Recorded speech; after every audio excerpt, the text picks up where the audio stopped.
A year in my yard?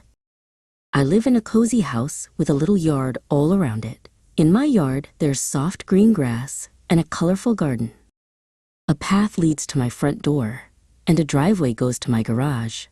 I work in my yard all year to keep it looking nice. In the summer, I mow the lawn. I love the smell of freshly cut grass. When it's hot and dry, I water the lawn and garden. The grass and flowers get very thirsty. In the fall, colorful leaves fall from the trees. I use a rake to gather them all up. Then, I put the leaves into big bags. They will become food for the garden next year. In the winter, snow covers everything. There's no work to do in the garden, but I do have to shovel the snow.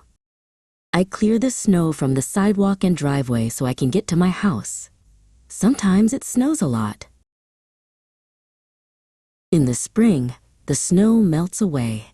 I clean up the yard and pull out the little weeds. Then, I plant new flowers in the garden. It's so nice to see them after the long winter. Working in my yard makes me happy.